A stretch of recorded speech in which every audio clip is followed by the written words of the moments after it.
अस्सलाम वालेकुम नाजरीन, प्रोग्राम दूसरा रुख में खुशामदीद। मैं हूँ आपका मेज़बान नादिर गुरामानी। नाजरीन, इस वक्त अमरीका ईरान जंग बंदी के बाद पाकिस्तान दुनिया की नज़रों का जो है वो मरकज़ बन गया है। या ओवरऑल अगर बात करें तो इस वक्त पाकिस्तान जो है सबकी नज़रें पाकिस्तान की तरफ हैं, तवज्जो का पाकिस्तान इस वक्त मरकज़ बन चुका है।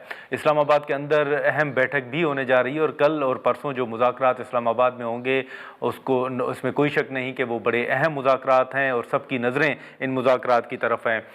हमने देखा कि वज़ीर आज़म साहब ने भी जो मकाम है जहाँ पर मुज़ाकरात होने हैं, जो वेन्यू है उसका भी दौरा किया है, जो सिक्योरिटी के इंतज़ामात हैं उनका भी जायज़ा लिया गया है और जो वज़ीर दाखिला मोहसिन नकवी हैं उनसे भी अमरीकी नाज़िमुल उमूर ने मुलाकात भी की है और जो सिक्योरिटी के हवाले से ये रिपोर्ट हुआ है कि उनको यकीन दहानी करवाई गई है कि फुल प्रूफ सिक्योरिटी होगी। तो इस वक्त अमरीका ईरान जंगबंदी के बाद पाकिस्तान दुनिया की तवज्जो का मरकज़ बन चुका है और इंटरनेशनल मीडिया हो या आलमी बरादरी हो, वो पाकिस्तान के पीस टॉक्स के हवाले से जो कोशिशें थीं, सिफारती सतह पर जो कोशिशें थीं, उनको सराह भी रहा है।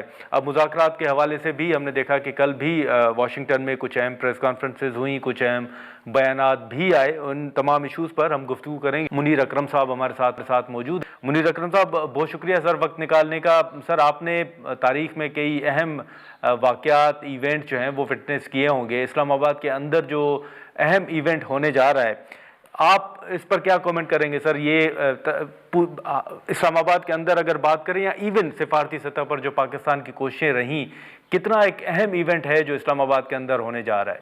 जी, इसकी अहमियत पे कोई शक नहीं है और ये पाकिस्तान का जो रोल जो हमने हमारा जो किरदार हमने रखा है वो अभी बहुत माना गया है पूरी दुनिया में। पर इस वक्त हमारे ऊपर बहुत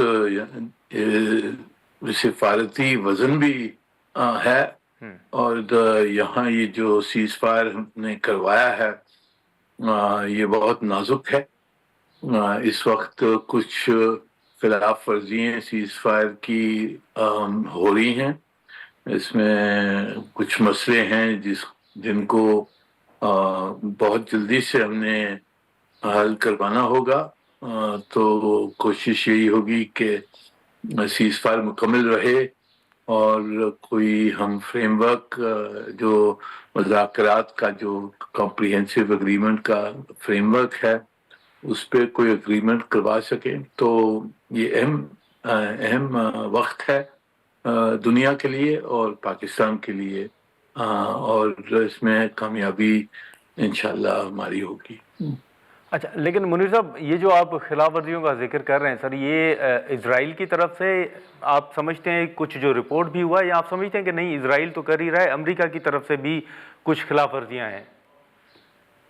जी, सब में ज़्यादा तो इजराइल की जो लेबनान पे हमले जारी हैं और हमारी समझ में तो लेबनान भी सीज फायर में शामिल था, पर इजराइल ने कहा कि नहीं शामिल है, अमेरिका ने उसकी हिमायत की है। तो ये एक मसला है जिसको एड्रेस करना होगा और इजराइल की जो हमले हैं लेबनान पर उसको रोकना होगा।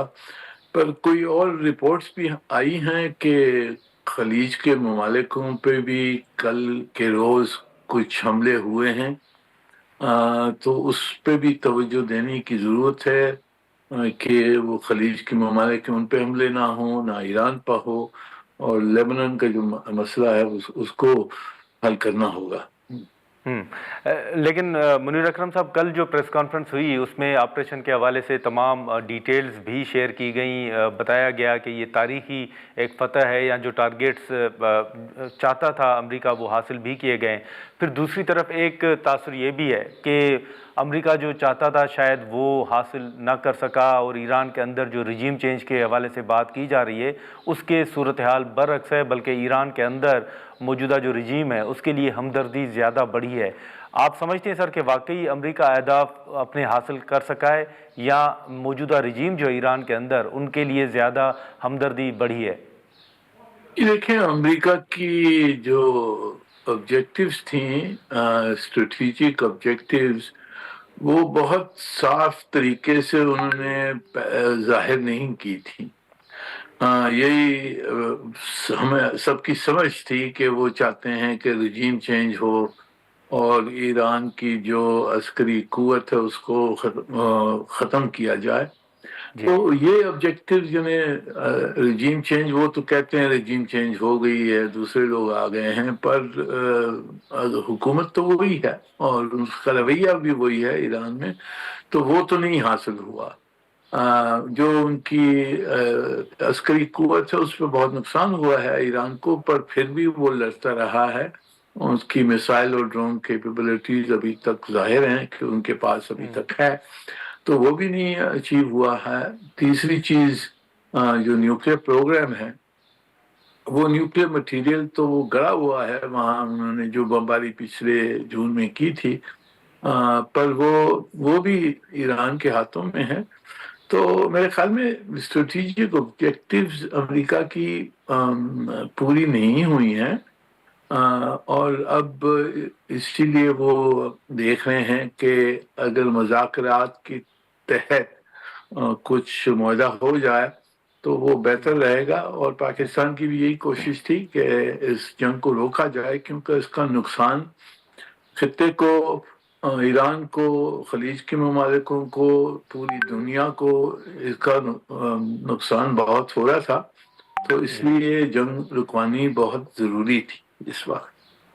اچھا، لیکن سر یہ جو جنگ امریکہ نے، اسرائیل نے ایران کے خلاف شروع کی، اس میں امریکہ کو ایک گلہ نیٹو ممالک سے بھی ہے، جو اتحادی ممالک ہیں ان سے بھی ہے، اور اب تو میڈیا یہ بھی رپورٹ کر رہا ہے کہ پریزیڈنٹ ٹرمپ جو ہے ان ممالک کو سزا دینے کے لیے بھی کچھ نکات پر غور کر رہا ہے. ٹیکس کے حوالے سے بھی ایک تاثر دیا جا رہا ہے. تو نیٹو ممالک یا جو اتحادی ممالک ہیں امریکہ کے، آپ کو ان کا مستقبل کیا نظر آ رہا ہے، ایون یہ اگر مذاکرات کامیاب ہو بھی جاتے ہیں تو؟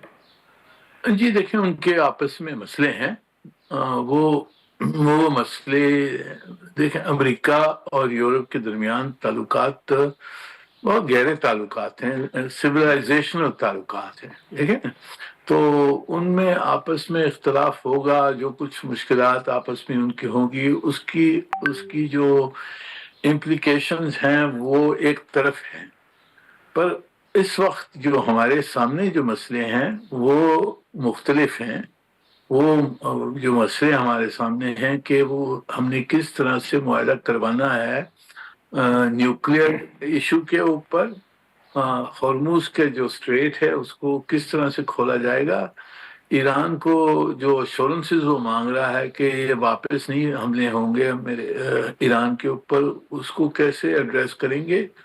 پھر ایران کو جو ریکنسٹرکشن کے لیے ضروریات ہیں، اس کی سینکشنز اٹھانی ہیں، ان کی جو فارن ایکسچینج فروزن جو اس کے ایسٹس ہیں وہ اس پہ ایکسیس دلوانا ہے.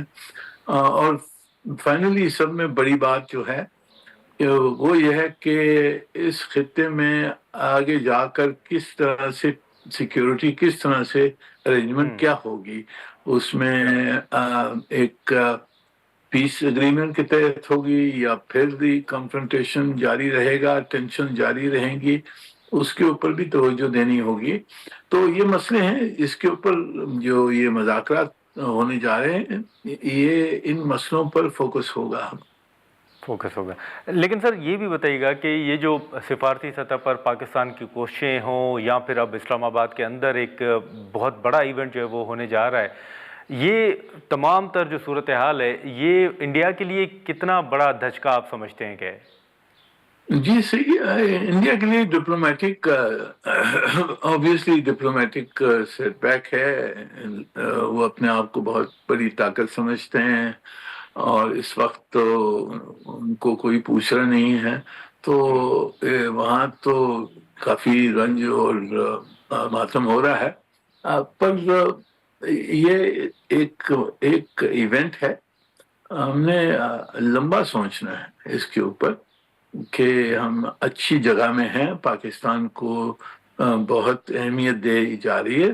تو ہم نے یہ دیکھنا ہوگا اس کا ہم نے کس طرح سے فائدہ اٹھانا ہے پاکستان کی صلاحیت کے لیے اور پاکستان کی سیکیورٹی کے لیے. अच्छा मुनीर साहब, आखिर में मैं सिर्फ ये जानना चाहूँगा कि आपके इल्म में है कि स्ट्रेट ऑफ हॉर्मुज़ के हवाले से जो बात हो रही थी, फिर अब कुछ खबरें ये भी आ रही हैं कि शायद ईरान इस हवाले से मुज़ाकरात के बाद कुछ इक़दामात भी उठाएगा, टैक्स की भी बातें चल रही हैं। आपको सर स्ट्रेट ऑफ हॉर्मुज़ का मुस्तकबिल क्या नज़र आ रहा है? ये देखें, अब इस वक्त जो भी आप कह लें, ईरानियों ने उसका कंट्रोल ले लिया है। हाँ। और उन्होंने कहा कि जी जो भी यहाँ से जाएगा वो ईरान से कोऑर्डिनेशन करके जाएगा। अब वो कोऑर्डिनेशन का क्या मतलब है वो देखने की बात है। उन्होंने क्लैरिफाई नहीं किया कि कोऑर्डिनेशन क्या होगी। ये भी खबर है कि वो ट्रांजिट फीस मांग रहे हैं कि हर कार्गो जो जाएगा वहां से हम उस पे चार्ज करेंगे। अब वो कितने कौन मानते हैं, दूसरी अमेरिका और दूसरे जो ममालिक हैं वो उसको मानते हैं या नहीं मानते हैं, या क्या अरेंजमेंट बन सकती है। बात यह है कि ईरान चाहता है कि जी उसको अपना इनकम पर, पैसे पर कुछ एक्सेस हो, क्योंकि रिकंस्ट्रक्शन की कॉस्ट बहुत बड़ी होंगी वहाँ, तो उनको कुछ ना कुछ तो देना पड़ेगा। बिल्कुल। मुनीर अकरम साहब, बहुत शुक्रिया आपका सर वक्त निकालने के लिए, बहुत शुक्रिया। नाज़रीन, मुनीर अकरम साहब की गुफ्तगू आपने सुनी, और यही कि पाकिस्तान की जो सिफारती सतह पर कोशिशें हैं उनमें कामयाबी और इस्लामाबाद में एक बड़ा इवेंट होना, ये इंडिया के लिए भी बड़ा सेटबैक है सिफारती सतह पर भी। इस हवाले से इंडिया ने हमने देखा कि कई कोशिशें की रेलेवेंट रहने के लिए, लेकिन उनको कामयाबी हासिल न हो सकी। हम यहाँ पर एक मुख्तसर सा ब्रेक लेंगे और ब्रेक के बाद जौहर सलीम साहब हमें ज्वाइन करेंगे।